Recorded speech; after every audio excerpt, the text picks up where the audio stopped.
Donc, l'année dernière, nous avions pu voir quelques expulsions à l'UQAM suivant des actions politiques diverses, blocages et levées de cours, par exemple. Et on avait pu voir en Belgique des actions de solidarité. Est-ce que tu pourrais expliquer un peu en quoi consistaient ces actions?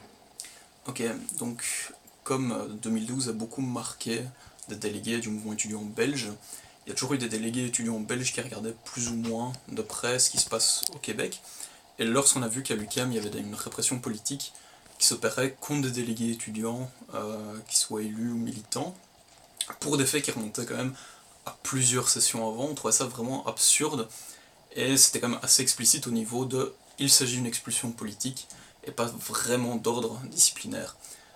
Du moins, si ce qui avait été causé il y a plusieurs sessions était vraiment dommageable, on doutait fortement que l'université prenne au moins 2 ans de procédure pour expulser des gens, ce qui n'était pas logique. Enfin, c'est pas du tout logique. Et à partir de cette perspective-là, on s'est demandé qu'est-ce qu'on peut faire à partir de Belgique pour aider ces étudiants et aussi le mouvement social qu'il y avait au Québec ces semaines-là.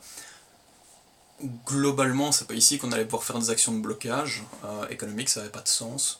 Ça n'avait pas de sens non plus de faire énormément de sit-in chez nous, à moins que le mouvement social au Québec prenne plus d'ampleur, plus de longueur, et que nous, on doive aussi intensifier certaines actions pour essayer de soutenir le mouvement social et avoir quelque chose de beaucoup plus fort en sanctionnant globalement les autorités académiques de l'UQAM ou encore d'autres universités. Euh, et donc le premier point a été de faire connaître ce qui se passe au Québec. À la fois faire connaître le mouvement social qui n'avait pas du tout de relais médiatique en Belgique, donc ça passait parfois par quelques petits clins d'œil dans des interviews de presse qu'on avait pendant que nous on menait des actions contre notre propre gouvernement, faire des petits parallèles médiatiques. Ça passait aussi par simplement partager ce qui se passait au Québec sur les réseaux sociaux. Donc ça, c'était la procédure de on va faire connaître ce qui se passe au Québec. Et à la fois on s'est dit ce qu'on peut faire c'est du lobby chez nous. Essayer que l'élite de chez nous locale doive sanctionner les élites québécoises. Donc par exemple dans les universités comment ça pouvait passer, simplement par le blocage de la recherche et donc de la possibilité d'avoir un bon ranking dans les classements internationaux. En soi, nous, on s'en fout que nos universités soient classées de manière internationale, c'est pas quelque chose auquel on attache une grande importance. Cependant, on voit qu'un certain nombre de professeurs qui ne veulent pas d'université sociale et un certain nombre, ou en fait quasi toutes les directions, veulent du ranking, on va s'attaquer à ça, et donc faire un appel d'un gel de relations avec l'UQAM en tout cas.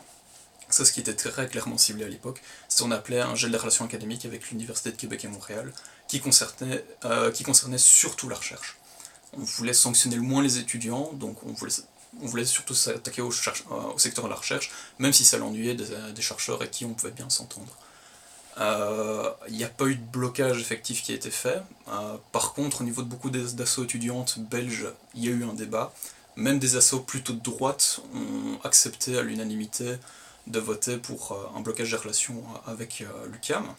Donc ça permettait au moins de conscientiser à la fois chez nous les gens et montrer au Québec que une lutte sociale n'est jamais vraiment isolée. Là où on expulse des étudiants au Québec, ça peut inspirer les élites belges à expulser davantage d'étudiants en Belgique pour répression politique. Et c'est ça qui effrayait des délégués étudiants qui n'étaient même pas forcément très progressistes. À la base, il suffisait de montrer les photos de... Les, ouais, on montrait des photos de répression à l'UQAM, on voyait des étudiants se faire étrangler, avoir des flashballs en plein visage, se faire gazer, pour susciter un certain émoi chez des gens pas forcément progressistes.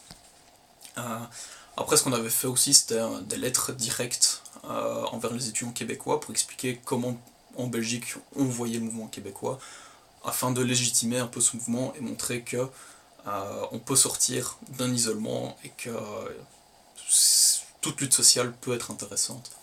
Là où on avait presque réussi à avoir une question parlementaire et montrer un lobby politique, on a vu que parfois certaines dissensions dans notre mouvement ont fait échouer des initiatives qui pouvaient avoir de la gueule en soi, montrer que même nos élites pouvaient un peu s'intéresser à un mouvement social dans un autre pays. ça a raté, je sais pas si c'est une grande perte ou pas, je pense juste que ça aurait fait rire beaucoup d'étudiants radicaux de voir que des parlementaires de communauté française de Belgique s'intéressaient au sort des étudiants québécois, ne serait-ce que sous couvert des étudiants Erasmus belges qui pourraient se faire matraquer par la politique québécoise, qui se montrait quand même très violente, et que nous en tout cas on n'a jamais vu sur nos campus. Du moins pas de cette ampleur-là. On avait aussi prévu d'autres actions beaucoup plus visuelles. Malheureusement en Belgique, comme la météo est exécrable, on n'a pas réussi à étaler des messages de solidarité sur la place de l'université. On voulait faire un parallèle que de Québec et Montréal jusqu'à Louvain-la-Neuve, c'est un mouvement qui s'éveille. Voilà, Merci beaucoup pour ta réponse. merci.